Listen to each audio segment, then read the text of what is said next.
I am going to talk today in particular about my work on age discrimination. I'm not going to give like just a one-paper seminar because this doesn't seem like the right audience or setting. So I'm going to talk about a set of papers that cover topics like these, age discrimination and age stereotypes, but they fit very well together. They actually were more or less planned sequentially, even though I didn't really, starting this, know how long it was going to take. And when I think back about these papers, I'm still exhausted, and you'll kind of see why, maybe, in a good way, hopefully. Okay, so let me just sort of give you the motivation. I think this is well known to people who study aging and is becoming increasingly well known to everybody. Population's getting older in most places of the world, right? In Europe, in the US, less so. We have higher fertility and more immigration, but still aging. In Asian countries, China, Korea, Japan, not only is the population aging, but it's actually shrinking. I think in all three of those countries, if I'm not mistaken, which is sort of the extreme version of aging, but aging eventually leads to that, of course. So this is a lot, governments are worried about this. I find it a little ironic because in the long run, we'd all be better off if, we had 6 billion people on Earth instead of 9 billion people. But certainly getting from here to there is painful, and governments, of course, worry about the short term. What happens, as the population ages, you have a smaller share of the population that works. Of course, that's endogenous. We may get more older people working than we think based on current behavior. But still, at some age, people stop working, even if things change. And since we support older workers with pensions and with health care, and that's where healthcare expenses are, these things become an increasing fiscal challenge for governments. So what do we do? I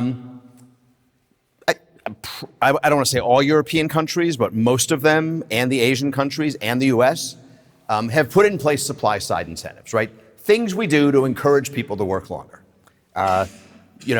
Increasing the pension age, which is a choice. You don't have to work till the pension age. You can stop earlier.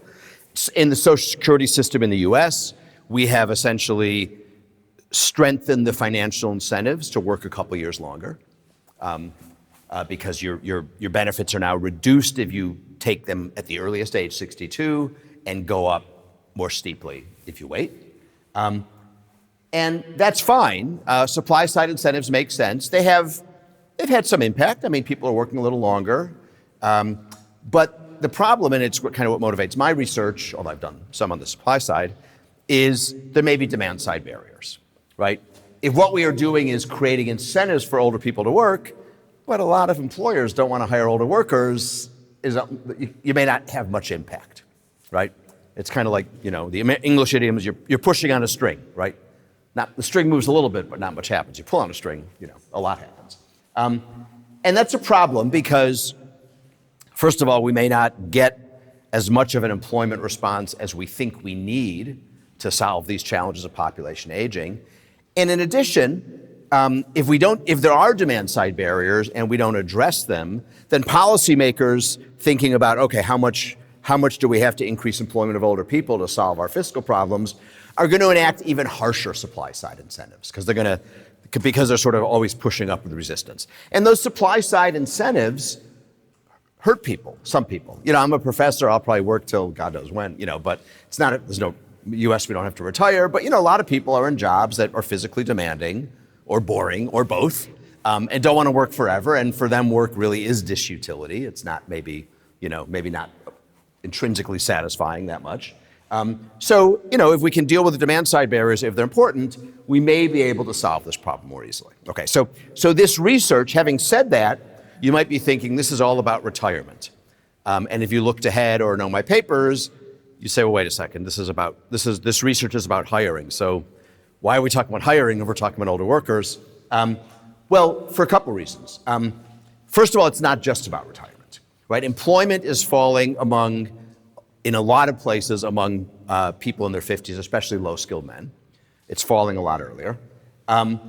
And that can have long-term effects. So we care about employment at ages other than retirement. In addition, it may seem counterintuitive until you think about it a little bit, Hiring is actually really important to older workers' employment because older people typically transition out of career jobs through other jobs on their way to retirement, right? In the US, we have 3 different phrases. We refer to bridge jobs. It's kind of a, you left your career job, you take some other job, might be maybe less physically demanding, it might be part-time or something. We refer to partial retirement, like you call yourself retired, but you're still kind of working a little bit, or unretirement, where you said you were retired and now you're not, and there's no barrier to that. And older people do a lot of that. I spend a lot of time, I travel a lot in Japan. Japan is the most extreme aging. And what is amazing in Japan, I find, is you walk into the equivalent of a 7-Eleven, which isn't called 7-Eleven there, it's got some other name, I forget. But it's the same company. In the US, you'd pretty much, I'm stereotyping here, you'd pretty much see teenagers or immigrants working in these places. In Japan, you see older men, and like a lot older. I don't know, 75. I mean, so these people are taking what we kind of consider sort of crappy jobs, kind of late in their, after their career is over. And, if we're going to think about substantial increasing older workers' employment even more, well, there actually are, older people do have more physical challenges than younger people. So it's going to have to be, in a sense, even easier for them to move into other jobs, right? If they're going to be working at 73, 74, whatever the case might be. So hiring is actually pretty important. So my research is going to focus on the US. That's why I work. It's what I know best. Just want to say a little bit about this.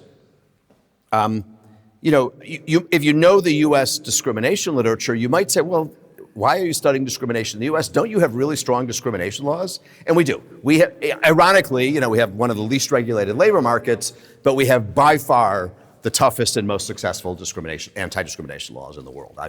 No question about it in my mind. But it doesn't, there's a strong sense and some evidence that it doesn't work so well on the hiring side, right? Why doesn't it work so well on the hiring side? Well, first of all, in the US, most enforcement is done by private attorneys, right? Private attorneys sue, get money for workers, and of course keep roughly speaking a third of the reward. And the implication is the enforcement kind of happens where there's a lot of damages, a lot of money to be made. One worker lost their job, you don't really get a big, great law firm taking those cases. Google lays off a lot of older workers, and the best lawyers in the country are eager to hop onto the case. The problem with hiring is the damages can be quite low, right? If you don't get hired, like if you're 55 and you get terminated from a very good job, you're in most cases never going to have a job that good the rest of your life, right? You're gonna have lower pay, lower benefits, you're gonna lower pension accruals, whatever. So the damages from sort of a professional losing their job at 55 could be millions for one person, right? If you think about, future earnings. If you don't get hired because someone discriminated, you get hired 3 months later, right? Now that's a lot of not getting hired, right? But the damages aren't that much money, right? Just the delay. And finally, the US law is so effective because we have class action suits, which means I can bring I can bring a charge, a complaint, on behalf of a whole class of people, all women who worked at Apple from, 2017 to 2024, right? But I only have to win the trial for a few representatives of the class. I don't have to go through the evidence for all, thousands and thousands of those women. And that's what really incentivizes lawyers to get involved in the enforcement of these laws. I mean, they're still big and expensive trials, but at least they're feasible. Now with hiring, you don't really have a class. Like if we all worked at the same company and they fired all the women, I should say, right? You'd all kind of know who got fired. And we'd come back tomorrow and none of the women would be here, and you'd all know each other, and you say, wait a second, all the women got fired, right? So it sort of lends itself to a bunch of those women then going to lawyers and saying, we think something happened here to us as a class. But when you don't get hired, you don't know who else didn't get hired, right? Many of us are professors. If you are, we've all not been hired many times, right, for jobs we've applied for. I have no idea. One case I do, but no idea who else was being considered, right? So the law may be quite weak with respect to hiring discrimination. Okay. So I'm going to go through these 3 papers, and I'm going to give away the story, so there's no suspense here, except how we did it, which is still interesting. So I'm going to talk about 3 papers, and there's a little bit on a 4th, but not that important. The first is an older paper, it's not that old, 5 years old. A very large scale, and I'm not going to talk much about it because it's not new, a very large scale correspondence study on age discrimination. And the core finding from that is there's quite strong evidence of age discrimination in hiring, somewhat stronger for women than men. Okay, that's fine. That was the starting point for this project. The second is we use the job ads, and I'm going to explain what I'm talking about here in a few minutes. The jobs we applied to had ads, like most job ads do, and we keep those ads, and we use machine learning methods, language learning models. This is great because 3 years ago, no one knew what I was talking about. Now everyone knows what I'm talking about. And 5 years ago, I didn't know what I was talking about, so people learn quickly, to study the job ads. And what we find is that the employers in the experiment, in the first paper, who were more likely to discriminate, that is not call back the older workers, also use more age stereotyped language in their job ads. And then the question is why, and I will get into this a lot, but the most obvious answer, and I still think the correct one, as most obvious ones often are, is they want to discourage older workers from applying, right? It's the best way to not get caught in hiring discrimination is to get people out of the pool, right? So we wanted to know, does this actually happen? Does this work? So we run a second field experiment where we flip the script. So there's all these correspondence studies where you send out fake resumes. Those of you who work in this area know them. We do the opposite. We put up fake ads, right? And in the ads, we very subtly, and I'll show you this, manipulate the language. We don't say must be under 40. We put in subtle things like, I'm trying to think what one of our phrases is. Like must be able to use, Excel and Microsoft or something, Microsoft. I mean, like, not like Python programming, like pretty subtle stuff, which we know from the second paper is associated with age stereotypes, because we want to see, does this actually discourage older workers from applying, to kind of help piece this whole puzzle together. And the effects are dramatic. It kills applications from older workers.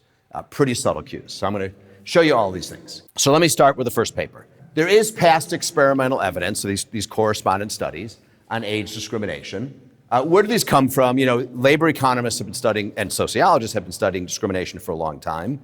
When I was in grad school, we ran wage regressions, and we put in controls that were supposed to account for productivity, which, by the way, in legal cases, in pay discrimination, because I work on the legal cases, is still what you do in pay discrimination cases. But economists have, by and large, moved to correspondence studies, which don't speak to pay, of course, but they do speak to hiring and hence maybe to employment and maybe to wages, but indirectly, because they think it's the most convincing evidence, right? You can hold everything constant, always the challenge, right, in social science research. So economists, I think, are pretty convinced, and sociologists, that the most credible evidence on discrimination comes from correspondence studies. There's a lot of these on race and ethnicity and sex. The race and ethnicity ones pretty strongly point to discrimination in hiring. The ones on gender are a little less clear. It depends on which job, male job, female job, whatever. But how do you apply this to age? Okay, so it's essentially, and this is the jumping off point, it's the same paradigm, right? You create fictitious but hopefully realistic job applicants who are on average equivalent except for age. And if you're thinking for a second, wait, what does that mean? I'll come back to that. And we signal age through year of high school graduation. Why? Because in designing this experiment, we spent or wasted, depending on your perspective, years of graduate student time really establishing each step of the way, like, why should we do it this way? We scraped tens of thousands of resumes to actually see how people convey age, and almost no one writes their age, but almost everyone writes, 2/3 of people write the year of high school graduation. Then you apply for real job openings, and you measure callbacks. Do you get sort of callback for an interview or some other positive expression of interest? There's previous studies here. This isn't quite all of them, but there aren't nearly as many as on race and ethnicity and gender. And they uniformly point to substantial age discrimination. So the obvious question might be, okay, so why did you do this, right? I have piles on my desk of papers I want to write, and some of them sit there, they need dusting, they've been there so long, right? And this was something that always bugged me, and there were always two things about the age discrimination studies that bugged me. The simple one was, what does it mean to be identical except for age? So I can think of race or ethnicity as gender as, people are identical and it's like stamped on your head, male, female, black, Muslim, whatever, right? But older people have been around longer than younger people. So I can't give a young person 40 years of experience because they weren't even born. And if I give an older person 10 years of experience, people think, well, wait a second, what has this person been doing for the last 30 years? In fact, I'll tell you a funny story. So this is a really big experiment, just size. So we spent a lot of time getting input before we actually went into the field. I actually gave seminars for a year on just what we were going to do before we actually did it, just to get feedback. And one of the things I did was I always took a 5-minute break and I said, now you get to have a fun game and I'm going to give you a bunch of resumes and I'll tell you some of them are real and some of them are fake. And I want you to see if you can tell me which ones. And no one could, right? Because we were careful, But quite a few of them had experience gaps. And on more than one occasion, I just asked, after we looked at them, I said, so what do you think? What did you assume? What did you learn? And on more than one occasion, people said, when it was a male, and I saw they were, high school graduated, suggested they were 65 or 60, but they only had 10 years of experience, I assumed they had been in jail.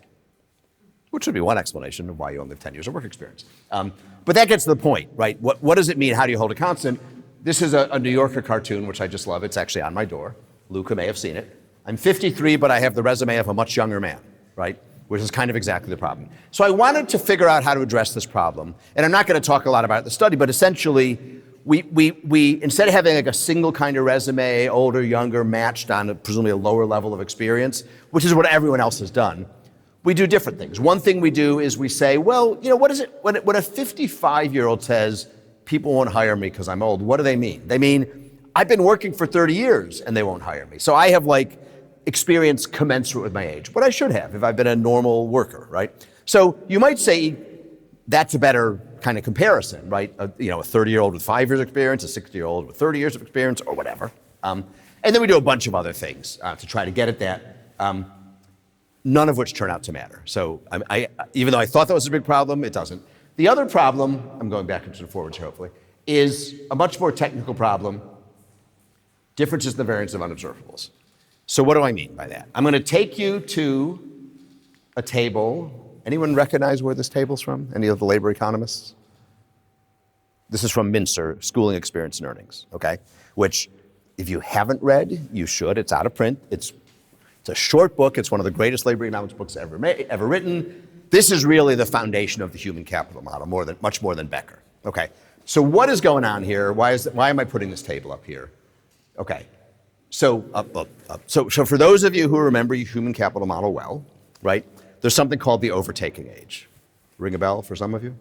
Okay, so we start out in the labor market after school, right? And we choose different jobs. Some of us choose jobs where there's going to be a lot of human capital investment. So the current wages may be low. Like you take a Wall Street traineeship, current wages are low, but you're going to have a lot of growth. Other people take a job where there's not much training, so wages are higher, but you're not going to have much growth. And then you come back and look at these people 30 years later, and the person who took the Wall Street traineeship is making a lot of money, and the person who went to work at a gas station is still working at a gas station, right? So people start out with some variation in earnings. And then later on, there's a lot of variation, but it's flipped. And the overtaking age is sort of the age, all those profiles have to cross. So there's this prediction in the human, in Mincer, which I think is, and I think actually this table, this is a digression, but there's other interpretations of why schooling affects earnings causally. But there's other stuff, and most people don't realize this, there's other stuff in this book that you would never predict. So what is the empirical result here? Mincer takes people and divides them up by years of experience. So these are separate cells, or by age. And he just runs a regression in that experience group of log earnings on schooling. Okay? And what happens, let's just look here, it's a little fewer numbers. This is just the R squared. of the regression of log earnings on schooling. And what happens, it's an inverted U. It starts low, it gets high, and then it gets low again. And you get the same thing here for experience and the same thing here. A little less clear because this is year round, okay. So what does that mean? It means schooling doesn't explain much of the variance earnings when you're young. And then when you're, about 30, whatever, 35, it explains more. That's because now these different choices people made about investment are kind of being offset because the profiles are crossing. And then at older ages, the core, adhered to by experience, high experience, that R-square gets really low. So and the point is, when I'm looking at people in their 50s or 60s or whatever you're doing in an age discrimination study, there's a lot of differences in the real world across people in unobserved human capital investment. Some you observe, but a lot of it you don't observe. People have made different choices. So what that means is older people versus middle-aged people versus younger people, whatever your age groups you're gonna draw on, have different variances of the unobservables. Now you might say, okay, fine, but why the hell are you telling us about variances of unobservables? So there's this famous critique, I'll just jump back here for a second. This famous critique of Jim Heckman of audit and correspondence studies, right? And this is one of these things, this was also one of these piles that sat on my desk for at least 10 years more. And I kept telling grad students, you should write a paper on this, because but basically he shows, so we're all used to running these correspondence studies, you've done them, I don't know if other people in the room have, right? Heckman shows, well, first I thought he just argues it, then I realized he actually does show it, that if different groups have different variances of the unobservables, you can't learn anything from these studies, right?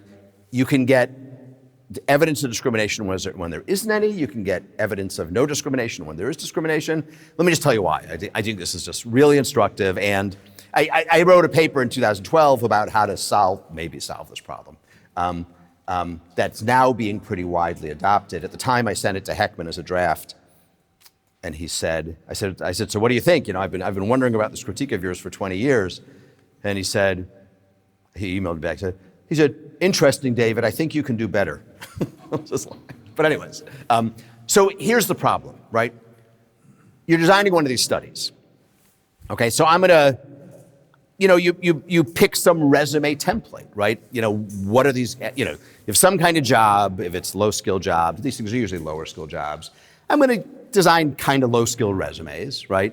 But I don't really know how the quality of these resumes actually compares to what the employers are getting from real people, not my fake resumes. Maybe mine are a little better, maybe they're a little worse. There's no way to know, right? Maybe there is a way to know, which would be a really cool research project, but in general, there's no way to know.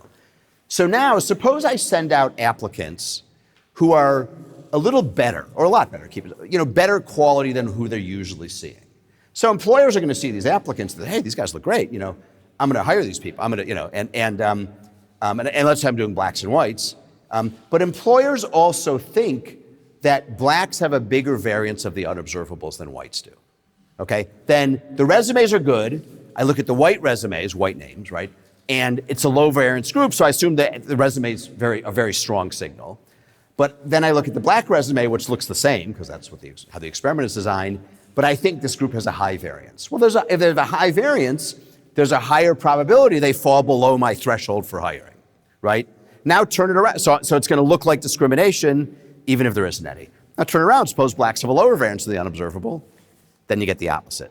So Heckman goes through all this, and it's a technical point, but because of this thing from that Mincer documented, and you see this was 1960. This has not gone away. You don't believe me, go get your ACS or CPS data or whatever you use here and run these regressions. You'll see the same thing. And what it means is that if you take this problem seriously of different variances of unobservables, you can get the wrong answer about age discrimination, right?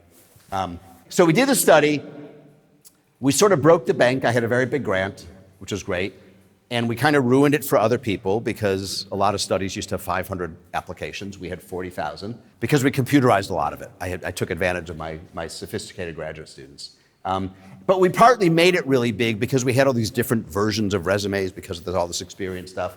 Anyways, we do this. We choose real quickly, 4 occupations: administrative assistant, retail sales for both men and women, security and janitor. And we send out people, pretty much, it's not exactly true, but close, a triplet of a 30-year-old, a 50-year-old, and a 65-year-old, roughly speaking, okay? This is the descriptive statistics, okay? And what you see here is, here's admin for women. For women, admin jobs and sales jobs, these are callback rates, 30, 50, 65. A clear downward gradient across all the age groups. And for men, it's a little it's not monotonic, but clearly there's an age gradient as well. So that's why I said the evidence is, it's there for both genders, it's stronger for women. And despite my just having spent 5 minutes talking to you about the Heckman critique, that also made no difference, right? So I'm not showing you any econometric tables. We do a lot of stuff. You get the same answer as the descriptive statistics, which in a randomized experiment, happens more than in other contexts. Okay. So I had a research grant to do this from the Sloan Foundation. And this quote here is literally the last sentence of the research proposal, right? I said, we will retain the text of the job ads to which we apply to see if we can detect ageist stereotypes in the ads that might predict employer behavior. I thought that was a good idea. I had absolutely no idea how to do it, right? I didn't know if we were going to read the ads and classify them or whatever. So it was a good prediction for a research project. I didn't know what was involved, so I'll talk about it. Okay. But I'll tell you about what you do in a minute. And then we take up these 2 questions, right? Do employers who discriminate, do employers just discriminate at the application stage, or do they try to shape who applies? And what is the relationship between what is now an experimental measure of discrimination and the language employers use? Okay, so first of all, before I get to the methods, so why would employers, I said before, the obvious reason employers would use sort of deliberately insert ageist phrases is to discourage older workers from applying, okay? This is not a hypothetical, right? The EEOC, the Federal Enforcement Authorities for Discrimination Laws in the US, they don't talk about this a lot with respect to age. They talk about it a lot with respect to criminal background, right? Because if you post any job in America and say, we're going to do criminal background checks, and if you have a felony conviction or a serious misdemeanor conviction, you're not going to get hired, who's going to get excluded? Oh, blacks and Latinos, right? Because it doesn't matter why you think they get arrested or convicted more. No, fair, unfair, doesn't make a difference. They do. You run a criminal background check, more of them come back with criminal backgrounds, right? And the EEOC says, if it's truly job related, that's fine. If you're hiring, pharmacists or people to work in gun stores, it's America, right? Although I walked by a gun store on the way here, actually. I was kind of surprised. I think it was just hunting rifles, though. Then sure, or bank teller, whatever, it might make sense. But if you're hiring people to go lay concrete in North Dakota and they have a marijuana conviction, why is that job related? What's the difference? So they talk about that a lot. But presumably employers do that. I mean, maybe they care about it. Maybe they're trying to exclude blacks and Latinos, right? Instead of just having them apply and then you don't hire them. Because I work on discrimination cases, and some of them are hiring cases, and the data that kills an employer is you have an applicant pool, they have the data, and 15% of applicants are black, but 10% of hires are black, right? Or whatever, pick your group. So if I can drive the share who apply down to 10%, I can hit my target, without it being as obvious. So that's one interpretation. Could be taste discrimination, could be statistical discrimination, doesn't really matter. The second is more innocuous, right? Jobs have different requirements, right? Some jobs require you to use technical skills, some require physical strength, whatever it might be. And when you put a phrase in an ad that says something about computer skills, that's going to turn out to be related to an ageist stereotype. But you're putting it there because you need computer skills, not because you want to exclude older workers. Now, that may be okay, but in this paper we asked, does putting that in the ad predict that you don't hire an older applicant? Because remember, this is all based off of the correspondent study. Well, it's perfectly legal to say, if you're in the job, I need you to do X. It's not legal to assume that the older worker who applied doesn't have that skill. That's statistical discrimination. That's making an assumption, that's stereotyping. And that's illegal. Under US law, it's very clear, regulations, very clear, statistical discrimination is illegal even if the average you're using is correct. So there's language in the Code of Federal Regulations. It's very interesting. It says, for example, you cannot refuse to hire a woman for a job because you think she might leave the job sooner to have a child, even if that assumption is true, right? Why is that illegal? Because you're making a decision about the individual based on the group membership, right? That particular woman may have had her kids already, may have no interest in having kids, may come back to work 2 weeks later, you have no idea. So you just can't apply the average, even if the average is true. And if the average is not true, even worse, right? Okay, I'm gonna skip that part. We can come back if it comes up. Okay, so what do we do here? So we start out, the first thing we did, we went through this huge industrial organization psychology literature. They love to study age stereotypes. They don't really study race stereotypes, maybe because it's too sensitive, I'm not sure, but there's a lot of papers on the stereotypes people have about older workers. So we just sort of went through this literature and tried to figure out what they were, right? And I'll show you this in a second. The second thing we do, I'm going to give more detail, we take the job ads, we scrape the text from the job ads, they're roughly on average 110 words, and then we try to identify the job ads that use phrases that are semantically similar to the actual stereotypes from the IO psych literature.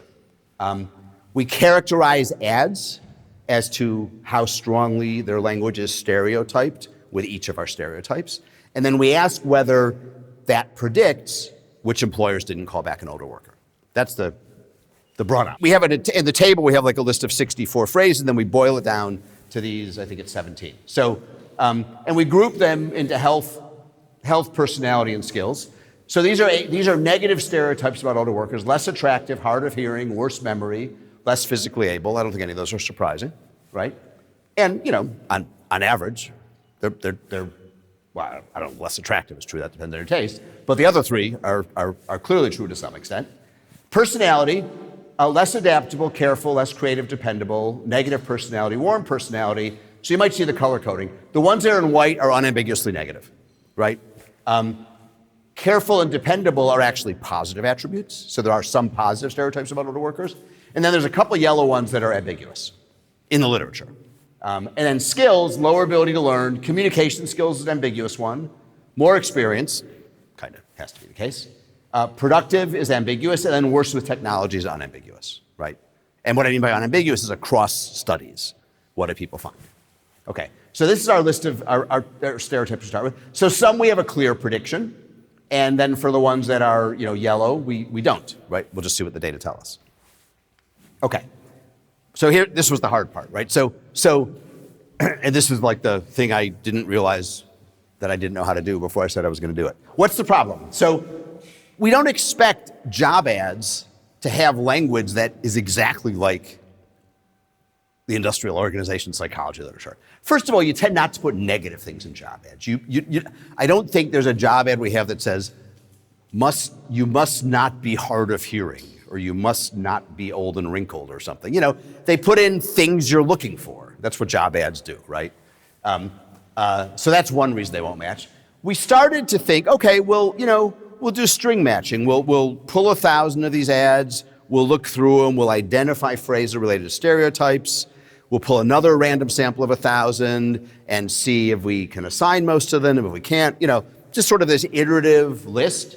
And we quickly realized that was not going to work for two reasons. One, it was ineffective, but the second is there'd be a real data mining problem. Because if I'm on the one hand deciding how to code the ads, and on the other hand I'm running this regression of what happened, did the employer discriminate on how I've coded the ads, there's obviously at least a suspicion. I mean, if I was on the other side of the room saying, wait a second, how do I know you didn't choose the coding, to get the result you wanted?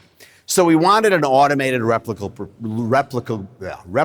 procedure to code the ads that seemed subjective. So this is what we do. So we take a corpus of this, how you do this, and this is of course now more familiar because at least some of the people in the room, if not all of them, know that when you kind of use, it's a language learning model, and when we now use ChatGPT or DeepSeek or whatever, it does these things. So what do? You take some corpus, like we use Wikipedia, okay? So what is Wikipedia? It's this massive body of text, right? What is the quote unquote data in Wikipedia? What do people do? Well, you take every sentence and every paragraph, and each one of those is a separate piece of data. It's a lot of sentences and a lot of paragraphs, right? And now you're sort of thinking like this massive matrix of all the, you take, after you've done that, you take phrases from Wikipedia, three-word phrase, we do three-word, it doesn't matter, 3, 4, 5, it doesn't matter. And you sort of have one massive vector, down the rows and across the columns, right?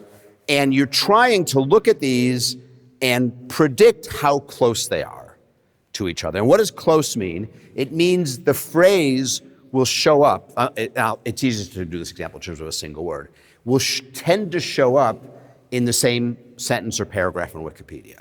So whale and dolphin will be very semantically similar, because you can imagine there's a lot of Wikipedia entries that talk about whales and dolphins, sometimes even the same sentence. Some of them I learned from a 5th grader would say dolphins are whales, which I didn't know until a month ago. But anyways,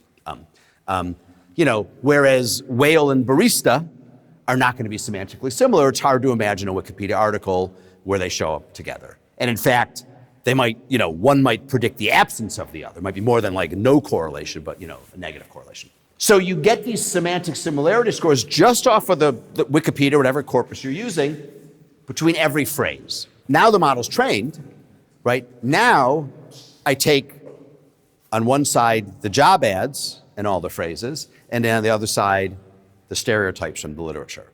And you've projected these things onto a 200 by 200 matrix or whatever, some kind of huge data shrinkage. You have to, and now you do the same thing with your job ads and with your stereotypes. And that's going to kind of give you the same measure of semantic similarity. Essentially based on what you found in Wikipedia, which you want to think about. It's not, of course, but you want to think about as like all written language ever, which of course it isn't. But it's a large part of it, right? If you took something bigger, you'd probably get, like if you also added Encyclopedia Britannica or I don't know what, you'd probably get the same answer. So that's the idea, and then we use this thing called the cosine similarity score. It ranges from -1 to 1. 1 is like perfect prediction, meaning if I take this phrase and I then like map to this matrix I built from this trained model, I will predict with certainty that I would find this other phrase there, okay? That's like whale and dolphin is probably close, right? 0 is no prediction, and -1 is the other extreme. It's just scaled, like one predicts the absence of the other, right? Which happens sometimes. So that's the basic idea. So let me just kind of walk through a couple things before I'm trying to go through this paper sort of quickly. So here's an ad, okay? And I would suggest, I could be wrong, and I could have done an experiment. Maybe I should next time I present this. If I put this up at the beginning of the talk and I didn't highlight anything in yellow, and I said, what do you see in this ad? Especially if I did this before you even knew what the talk was about. It's not obvious that these things have much to do with age, right? Reliable, energetic, customer-friendly, detail-oriented, teamwork, excellent service, precision, computer savvy, maybe, experience. Okay, that is fun. Some people think young people are more fun. It depends.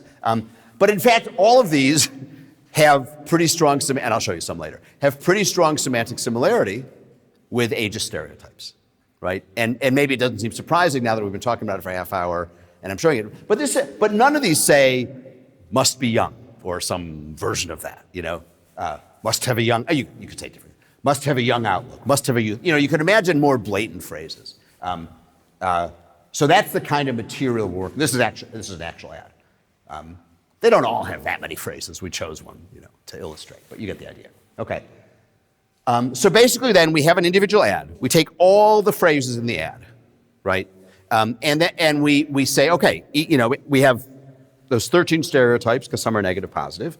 We take each phrase and we say, what is there's a cosine similarity score between each phrase in the ad and each of those stereotypes, right? And there's a distribution. Some phrases are going to have like nothing to do with a stereotype, like it might say, high school degree, or whatever, right? Some phrases like must be detail-oriented will be related to like maybe the dependable thing about older workers, right?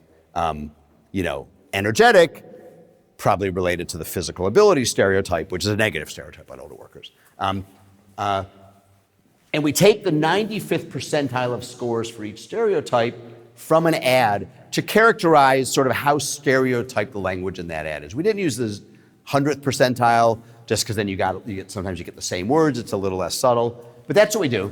And then essentially, I can just sort of point to this regression. So this is a dummy for whether the employer, let's back over here, quote unquote discriminated. That is, and we do it a bunch of ways, but one way is you call back the young person but not the older middle-aged person, or you call back the young and the middle-aged but not the older person, okay?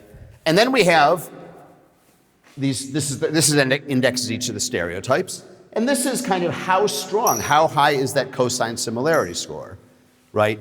At the 95th percentile for that particular ad. So when a particular ad's kind of most or almost most stereotype phrase has a higher cosine similarity score, that ad has language that's more related to the physical ability stereotype, let's say, or the computer skills stereotype or whatever it is.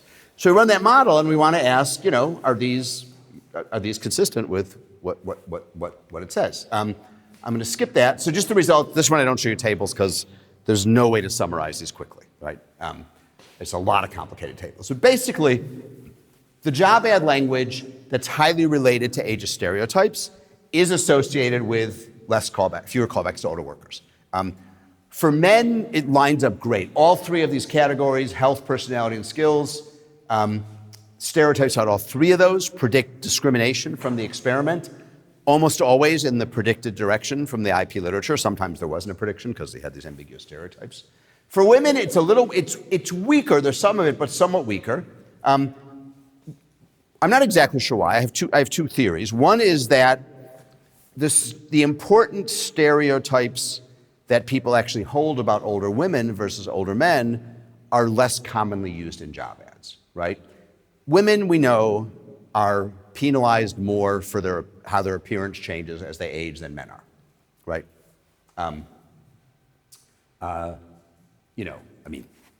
One example that has nothing to do with anything, think about actors in Hollywood movies, right? It's very rare and it's very noteworthy, and people make a big deal about it when an older actress is portrayed as like a love interest, right? But older actors, like nobody bats an eye, right?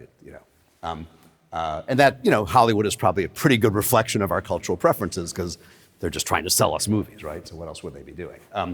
Another option, another possibility is that employers don't have to do this as much for older women because the law doesn't protect them as well, and that's because of intersectionality. So what is the idea of intersectionality with respect to age and gender? If older women suffer more discrimination because of age than older men do, which I don't know if it's plausible, it might be plausible, there's a quirk in US law that everything but age and disability is in one law, the Civil Rights Act, race, gender, ethnicity, religion, whatever. Age is a separate act, right? The Age Discrimination and Employment Act, and the courts have ruled that you can't bring a claim under an intersection of categories that is in two different laws. So you can bring an intersectional race claim, like black females were treated worse than black males. So imagine it's a layoff case, right? And blacks were laid off at a higher rate, and women were laid off at a higher rate, but black women were laid off at a higher rate than black men, so there's essentially a race-gender interaction, right? You could use that statistical evidence in a court of law. But if it's age and gender, you can't, right? So it's possible the law doesn't protect them as well, and therefore employers don't have to mess around so much with trying to shape the applicant pool. Interesting question, but we don't know the answer to that yet. Okay. So that's the lead-in to the third paper. So what's going on here? This is from the AARP. If you don't know what that is, it's not called the AARP anymore. It's called ARP, which is bizarre. It started out as the American Association of Retired Persons, and they lobby and they sell you life insurance. Every American, when you turn 50, you get a membership card for the AARP. It's a little scary that everyone gets it on their 50th birthday. It's kind of amazing. I don't quite know how they know that. Anyways, but they do good work. You know, they lobby and inform and all kinds of stuff. And they do some studies, and they say, despite protections by the Age Discrimination and Employment Act, employers have gotten cleverer in masking what is age discrimination, and I don't quote it here because it got long, but by using ageist phrases in job ads. So that's this hypothesis that why we see what we find in the first two papers. A, there's age discrimination in hiring, and B, the employers who do it are more likely to use stereotyped language. The interpretation or the conjecture is they're doing it exactly to discourage them from hiring. So we now move on to a field experiment. I'll talk about this one in a lot more detail, to test whether ageist stereotypes in job ads actually deter older workers from applying. Okay, and I talked about why, so I don't have to repeat that. So here's the overview. So we create a bank of job ads for 3 of the 4 occupations. We leave out one. And then we insert randomly into these job ads. So this is sort of an RCT. Short phrases, we substitute across ads. And we do 3 of the stereotypes. We do communication skills, physical ability, and technology skills. And I'll explain what I mean by that. We fine-tune the ads, and I'll show you evidence, to not reflect any of the other stereotypes, right? We sort of make them really bland, and we can test that using this trained model, right? So we do that, and then we have one more blatant treatment just to see like if the experiment's working. And then we post this on a job board in 14 cities over about 16 months. We had this ready to go, COVID hit, so we waited and waited and waited, and finally April 2021, right, we start because the job market opens up really quickly in the US. So it's not a sample. You put out the ads and we see who applies, right? It's a little different. We get about 2,650 applicants. And the findings are, I'll put some numbers on it. First of all, there's statistically significant evidence that these stereotypes deter hiring for, applications from older workers. When we use all 3 stereotypes listed right here, average age of applicants falls by about 2.5 years on a base of 32.7 average age. It's a huge effect. I think it's a huge effect. And if you look at the proportion over 40, it falls by 12 percentage points on a base of 20 percentage points, more than half. So for sure, I expected we would find something. I'm stunned it's this big. And I'll show you later if I have time. There's a back of the envelope calculation you can do here to compare the sort of how many fewer applied, and obviously if you don't apply, you won't get hired, from this stereotype language to what we found in the first correspondence study, how many fewer older workers you get because employers don't call them back. And they're roughly the same magnitude. Now this is an experiment, I don't know how it generalizes, but if that generalizes, it means this is as big as the hiring discrimination problem, right? And if we just focus on the hiring discrimination thing, which we do, I mean, we monitor companies a lot for that, we're missing half the story, and I'll say more about that later. Okay, again, why are these results surprising? Again, if I put in an ad, must be under 40 and 45-year-olds don't apply, you'd say, okay, people aren't stupid, that makes sense, right? So a bunch of reasons. First of all, the language we use is not blatant. We take real-world job ads, we pick out phrases that employers are using, and I'll show you empirically that they're quite subtle. As I said, we showed these predict discrimination. We already showed that already. And then it turns out there's a lot of other evidence I'll walk through that kind of really says, I think this is pretty clearly intentional discrimination. That's a sociologists make that statement much more comfortably than economists do. So I've been saying that because I think we have a lot of good evidence. But it's something when you say that to the economics audience, you got to be ready to have your head cut off. I'm going to skip that. Okay. So the design. We choose 3 of the stereotypes, that's industrial psychology, and we chose the ones that commonly show up in job ads. So it turns out language related to hearing or attractiveness doesn't really show up in job ads very much. So it didn't really make sense to do the experiment on those because people would see them and say, that's a weird job ad, right? It says, it must have smooth skin or must hear well or whatever. Must have a good memory. We kind of think all jobs you have to have good memory, right? So we took them sort of common that were linked to discrimination in the prior study, and we just did some reading, like ARP reports and the like, and that they talk about a lot. That people, if you Google, and you could try it, if you go on I don't know what you get for here. If you go on US Google and say, or ChatGPT or something, I'm 60 and I just got fired and I'm looking for a new job. What should I be on the lookout for, right? You'll see a lot of people, some making money, giving you advice, what stereotypes you're going to encounter and all that. So we pick stereotypes that just show up a lot in a lot of that stuff. Okay. These are the cities we use. I will say, we did this all like the way you're supposed to do experiments now. We had a pre-analysis plan, we registered it, and all that stuff. We recognized in our pre-analysis plan that we might encounter some problems, and I'll talk about those a little bit later. So we said, we have a plan B in our pre-analysis plan. In the paper, we show you the results with all the data where we also implemented plan B, but there's an appendix where we just do the original stuff, and it turns out not to matter, but just for the experimentalists in the room. These dots, you might say, why is Seattle almost as big as Los Angeles? Because this isn't population. We use a very popular job board to post the ads, and it turns out it's just used intensively in Seattle and not that much in Los Angeles. So when you put an ad up, you get more responses, right? So these partly based on population like New York, but partly based on just how people use this. Birmingham is not a big city, but the job board has a big market share, right? So this is the key thing. And for those of you who've done correspondence studies, you may or may not have learned, hopefully you did, that it sounds really easy, but boy, if ever there was anything where the devil was in the details. When we wrote the proposal, it's a 10-page proposal, we're gonna do this correspondence study, and then we actually sat down and say, okay, how do we do this, right? And we encountered one challenge after another. So here's an example in a correspondence study. We did a pilot to see how it's gonna work, And you put on this job board, you can put in an email address. And we actually created fake domain names, right? Because terms of service, you're not really supposed to be a fake person on yahoo.com. So we had an email address, and we also had a phone number, right? And for the pilot, we had a few phone numbers. It turns out, and on the job board, there's also an option to click on a link, and then you get a unique email address. So in that case, I know exactly which ad they were applying to, right? But a lot of them about half call the phone number, and they say something like, "This is Joe, I'm calling about that job you applied for." And great. Right, so what ad, what resume was it? I have no idea.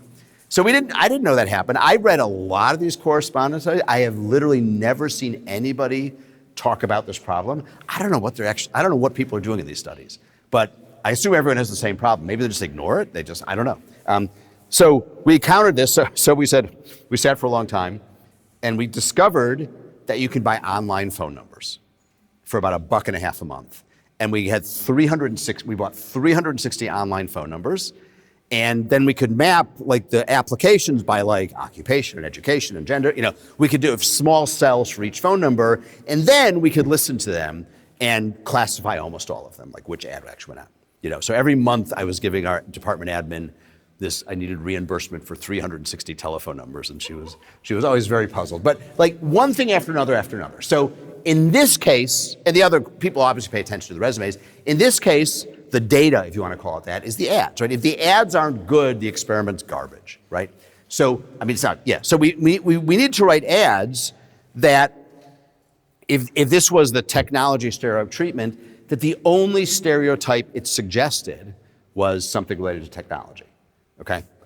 So we take these ads and we keep writing them and rewriting them and rewriting them and putting them through the trained model until we get high semantic similarity for one phrase, the treatment phrase, with the stereotype we want, and not with anything else. And the not with anything else was hard because I showed you that ad before, right? Job ads have a lot of language that's about skills and demands and what you need. So how do you get rid of those but still make it look like a job ad? So it took a lot of fine tuning, but we were able to do it. So this chart right here is for the physical stereotype phrases. And I can calculate, so we have an ad, and this ad is supposed to be the treatment group for the physical ability stereotype. So there's supposed to be one phrase in this ad that has a high semantic similarity with that phrase, physical ability or physical strength or whatever it was, okay? What I show you here is the distribution of semantic for the treatment ads, the distribution of the semantic similarity scores of each phrase with the two-word phrase physically able, okay?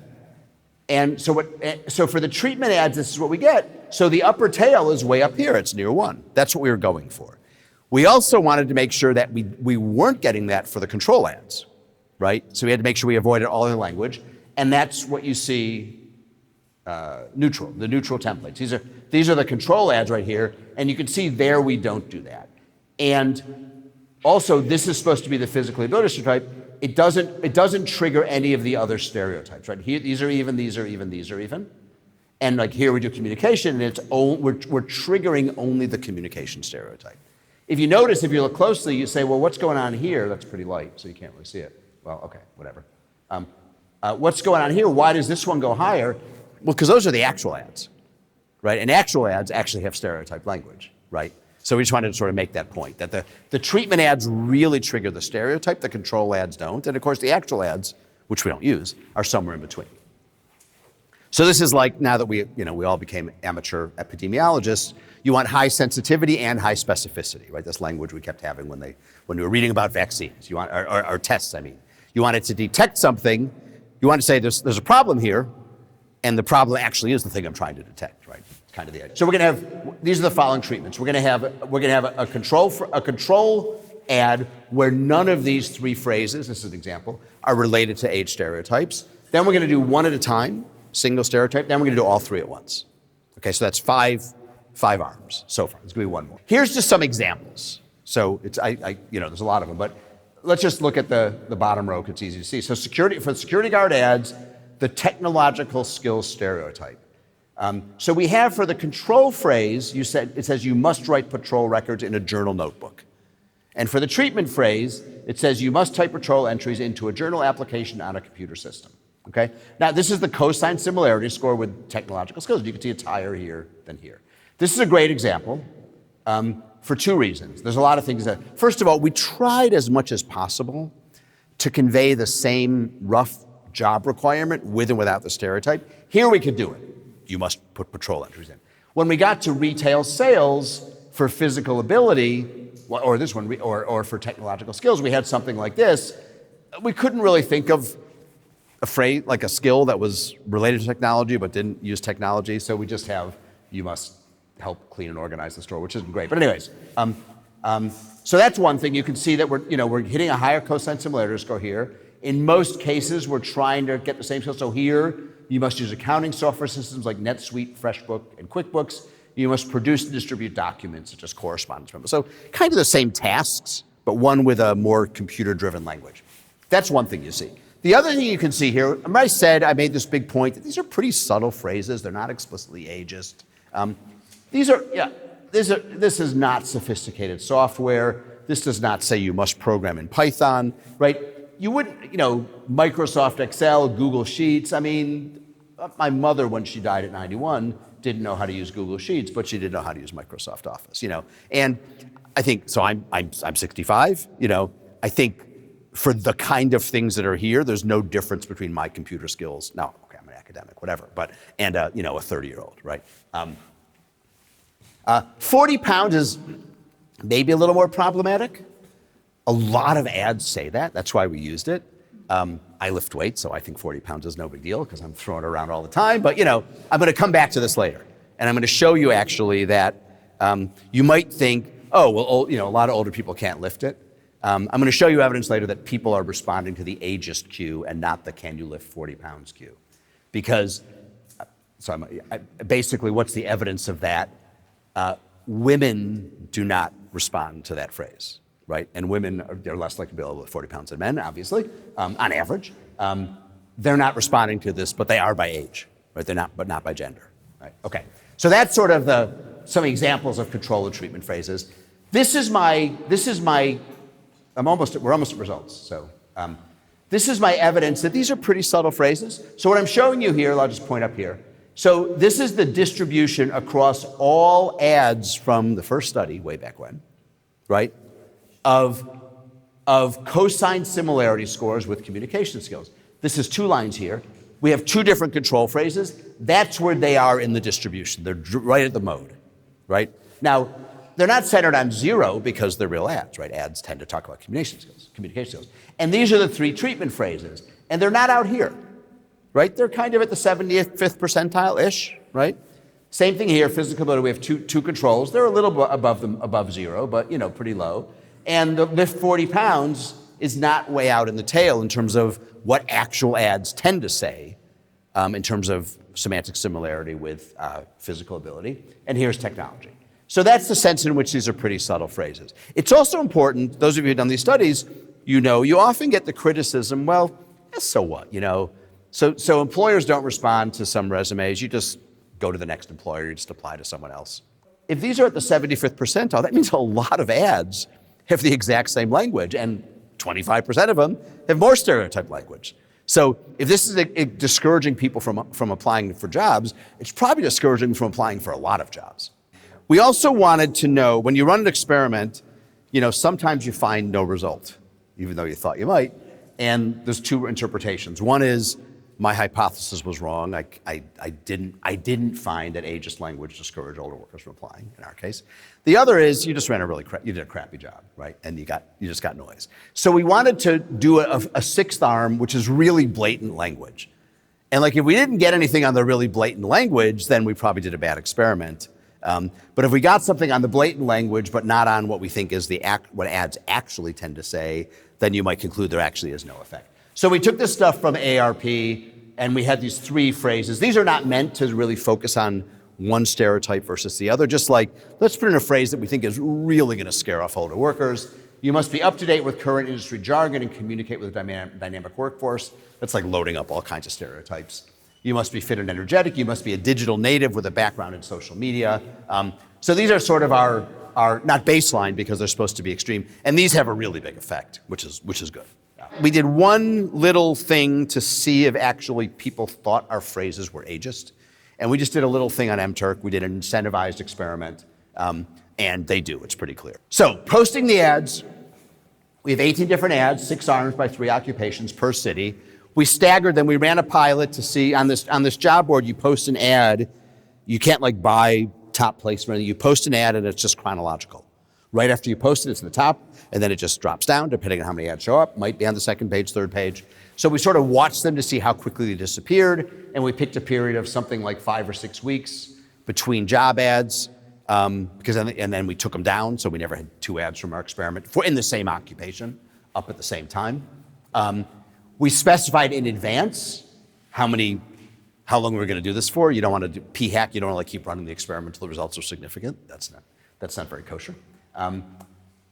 We had, you might be saying, how did you do this, right? I've given this a lot of universities in the US, and I also do work in China, and in China they're like, oh yeah, we don't, IRB boards are a joke, right? But in the US they're not, and people at many universities, they would never approve this. Ours did. Our IRB is not I'm sure they are at their core a bunch of risk-averse lawyers, but they don't just behave like risk-averse lawyers. Rather, they say, we are here to help you figure out how to comply. We're not here to protect the university against the slightest risk possible, and we say no to everything. So the first thing we did, we sent this into them, and they said, well, you should really get consent. And we said, okay, we need to have a 5-minute conversation, right? Why we can't have informed consent here, right? And they said, okay, we get it, And they said, okay, so what we agreed on was a protocol where we would tell people, and there is a fear, unlike in a correspondence study where you say an employer gets 200 resumes, they get 2 fake ones, big deal. People are looking for jobs.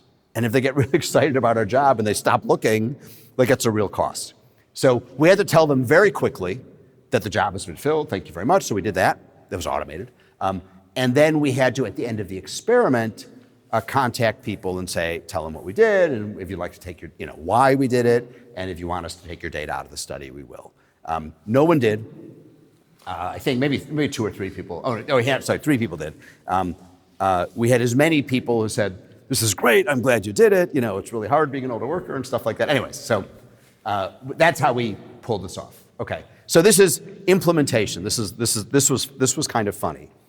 So when we started this goes again my question about if you're doing one of these studies, you got to think about the details. It's actually kind of fun. It's more fun than just running regressions, I think. So we sort of said, well, geez, we're going to need a lot of credit cards, right? Because we probably can't keep putting up lots of different ads on the same credit card. So the first thing we did was we all applied for 10 credit cards. And then we asked a bunch of relatives to also apply for a bunch of credit cards, okay? And then we start posting ads. And it turns out you can only use any credit card one time. Because this job board makes money from job ads. Other ads are free, like you want to sell your bicycle, but they make money by job ads. So they don't want garbage ads. They're it turned out, I knew they were careful. They're really careful, right? So you can only use a credit card once. And they also have two-factor authentication. They call your phone, right? So we quickly realized if they call the same phone number twice, that's not going to work. So what we ended up doing was we realized we couldn't possibly have enough credit cards. So we started buying gift cards. Do you have gift cards here? You know, you walk to the grocery store, Starbucks, whatever, Barnes & Noble, whatever it is. But you can actually use them for anything. It doesn't matter. They're just like money. They're just like credit cards, but it's a fixed amount of money. We did gift cards, and we got pay-as-you-go phones. Because pay-as-you-go phones, they also check IP addresses, randomly generate an IP address every time you make a call. So who likes pay-as-you-go phones? Criminals, right? They really like them, you know. Or if you watch Homeland, Carrie's always, you know, giving the pay-as-you-go phone that she keeps throwing away, right? And that didn't surprise us. But what surprised us is that it's really hard to use gift cards. They're monitored very carefully. So a lot of the time when you go on a website to try to register your gift card, they ask you all sorts of questions. They also do two-factor authentication. The question is why? Well, it turns out they're really good for money laundering, which when you think about it makes perfect sense, right? I have a lot of cash. I don't want to carry it around because someone's going to rob me. So I just get a bunch of $200 Visa gift cards, and now I can store this easily, right? So my RA sent me this picture. He said, if the FBI comes, I'm going to get in trouble, right? So all these pay-as-you-go phones, and then all these gift cards. And funny enough, so a lot of these still got rejected. So every time it got rejected, I said, send it to me and I'll send you a check, right? Because I had to pay for it. It was my money, you know. I mean, it didn't cost me anything because I could use them. And then when this experiment ended, we had my wife and I in our drawer in our kitchen had $12,000 worth of gift cards that we used for groceries for the next 3 years because we just had to, you know. One thing we worried about was, do people change how they apply based on the ad they see? So when they see an age stereotype, do they not report their age? Or do they lie about their age, right? Or lie about the year of high school graduation. And we thought about this problem a lot in the beginning, and you always want to be really clever and have some way of dealing with some spurious whatever. We could not think of any way to address this problem. So at some point we said, we're just going to roll the dice. The only thing we could do is see if the reporting of age was less likely in response to the random insertion of an age stereotype phrase. It turned out it wasn't. Didn't respond at all. And then it turned out, this we didn't expect it, we didn't think about this, that we had repeated observations. People responded to the same ad. So now I can do a within-person fixed effect on whether you took off your year of high school graduation and responded, and people weren't responding. So that's good, because if people had responded, the whole thing was hosed. Okay, so here's just a CDF. This is just any treatment, that's the black, versus control, that's the gray. And you can see the black line for any treatment is over to the left. It's a CDF, so that means you're getting younger applicants on average. It's a pretty big impact, but I'll show you estimates in a minute. This is all 6 arms, okay? And it looks like a mess, and I could blow it up, but I want to point out what's going on here. So this sort of pink or magenta, whatever that is, that's these really blatant ARP phrases. And if you look at it, it's kind of the lower envelope, almost all the way up, which means at every age you're getting younger applicants for those. The blue is the all 3, and you can't really see it down here, but it's kind of the second most, pretty much of the way through here. So you're kind of getting what you expect. The control is the red, and it's kind of the lower envelope all the way through. You can also see here, well, that's good enough. So I'll show you regression, but that's sort of what you get from that, from the CDFs. The PDFs are interesting. So I'll just point down here because it's lower. This is all 3. This is the all 3 treatment, okay? So what you see here is that where the mass is really shifting is kind of between, in here. There's not a lot of mass out here. There aren't a lot of job searchers who are 65, right? Not surprisingly. But you're getting a lot of action in kind of fewer applications from 40 and 50-year-olds, and it's even starting at around age 37, right? And more applications from kind of 20-year-olds and early 30-year-olds. So this is not all happening at the retirement age. It's happening at much younger ages. I was surprised by that, but I also find it reassuring, because if you're worried about those computer phrases, those are skills that older people don't have. Well, okay, but they're not skills that 37-year-olds don't have. right? So that's striking. So now some regression. I'm going to jump to this one. This is all the arms in one regression. Okay, so average age, median age, 75th percentile of age, proportion over 40. Come back to that in a minute. This was the did you not report your age, which might be manipulation, and those are very precise zeros. So that was again, we were holding our breath. We don't get anything, so that's great. Okay. So and then I have communicate. These are single treatments versus the control, all three AARP. So the first thing you might notice, if you're being careful here, is there are 1, 2, 3, 4 times 1, 2, 3, 4, 5 estimated treatment effects. Every single one of them is negative. And that's true in every table in the paper. So whatever you do, one treatment, 2, 3, the AARP, not surprisingly, whatever metric, average, median, whatever, you get a negative impact on older workers applying, okay? Then you can see these are, ages. So I think I cited the 2.5 years before. That's right here. You can also see there's bold and there's italics and there's stars and there's whatever these things are called. That's just because there's all this multiple testing stuff. So we're just kind of showing you p-values lots of different ways, right? And multiple testing makes things a little weaker, but generally not. So this is kind of, I think, the row I sort of am most interested in. So here's the 2.5 years lower. Here's the 12 percentage points lower, right, from people over 40. Here's a slightly different way to do it. I told you we had this MTurk study where we asked people how biased the ads are, and we actually grabbed from that the Likert scale of perceived age bias, and then I can also just take our cosine similarity scores. So instead of just putting in the treatments, we actually put in the continuous measures of these things, and the higher they are, the more negative these are. That's just another way of showing the result. Very strong numbers. These units, these are standardized, but they're still a little harder to interpret, but these are big effects. But this is showing you, first of all, that at old ages, things get pretty, this is like I do proportion over 40, proportion over 41, proportion over 42, and just keep running the regression again and again and again. When you get out to older ages, it gets noisy. These confidence intervals are huge, but you can see it's trending down. There's a little bit of noise here. But the other thing you could see, especially if you could see the zero line, which is right there, is that you start to get significant shortfalls in the late 30s, right? So it gets bigger at older ages, but people are responding not just at old ages. Okay.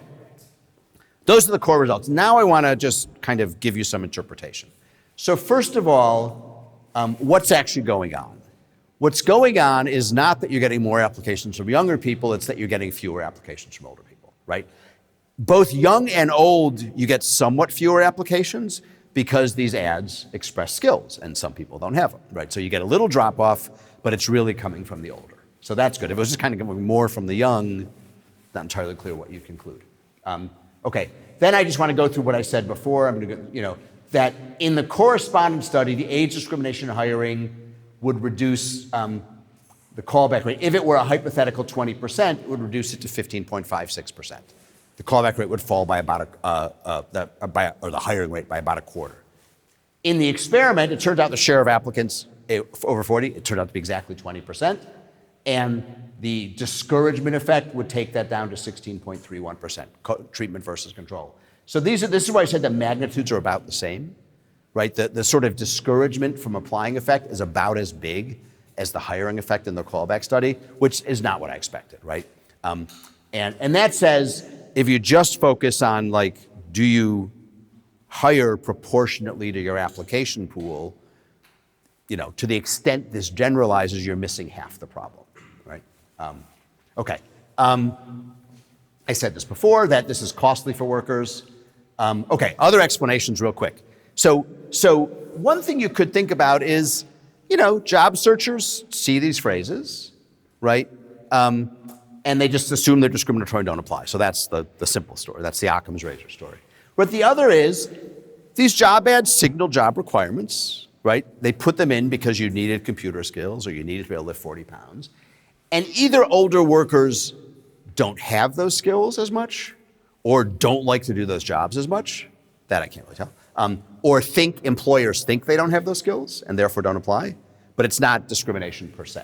And you can imagine then that you might see worker sorting. So if in my treatment group where I put in an ageist phrase, I might see that the older workers who don't actually have those skills drop out of applying, okay? So I'm going to show you a couple things. First of all,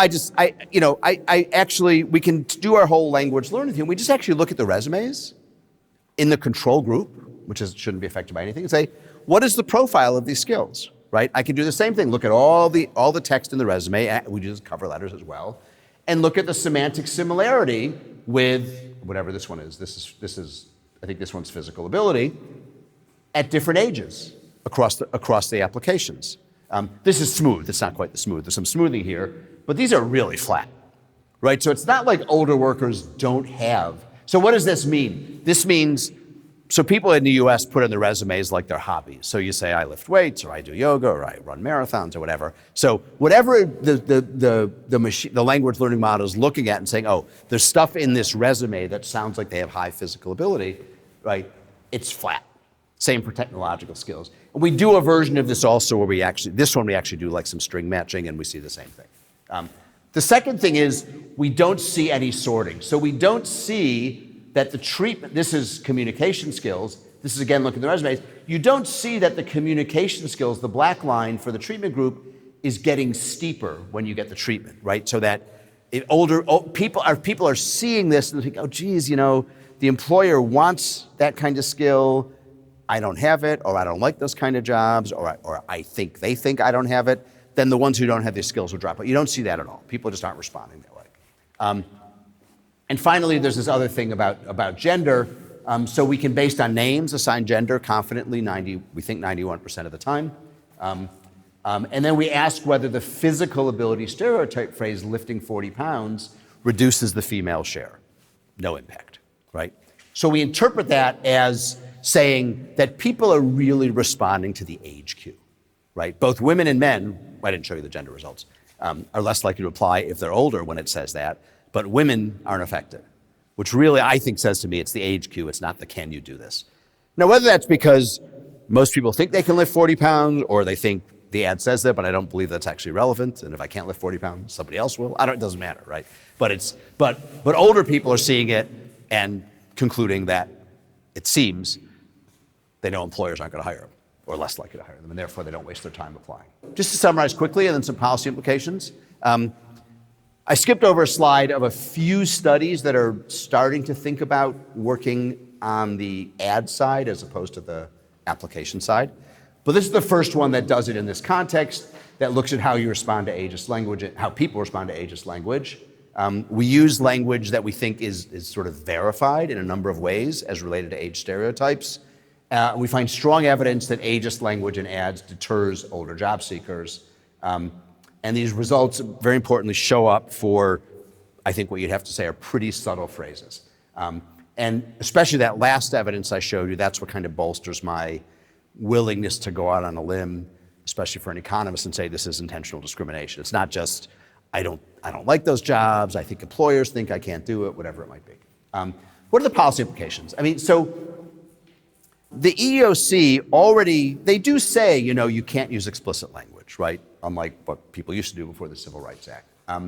They also define they say don't use phrases like, well, age 25 to 35, that's explicit. Young, college student, recent college graduate, they tend to be young, right? But our evidence is about much more subtle language. And what it suggests is that, first of all, anti-discrimination authorities, enforcement authorities, could give more guidance about more subtle phrases. If you go to the EEOC website, and the EU similarly, you'll see like advice to employers, don't say things like this. So there could be more of that.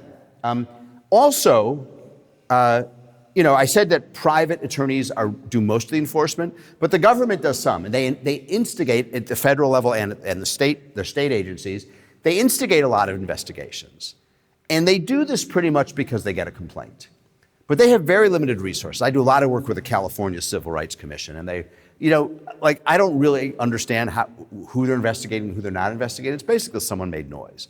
But job ads are highly visible. It's easy to scrape job ads. You can just buy Lightcast and just get enough to scrape them, right?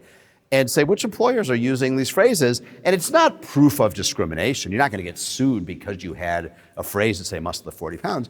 But if I'm deciding how to allocate a little enforcement attention, right, this could be a really useful way to kind of figure out where I might start, which they can do. They can ask for the data, right? If you're a company over 100 people, they have the right, in California at least, and other states too, to come and ask you for data, like who's applying and who you're hiring and what does your workforce look like.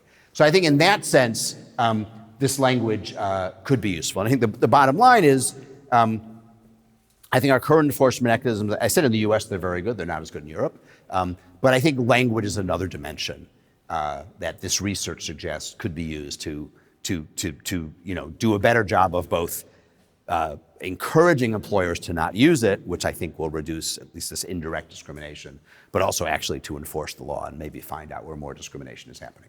So thank you, I'll stop there.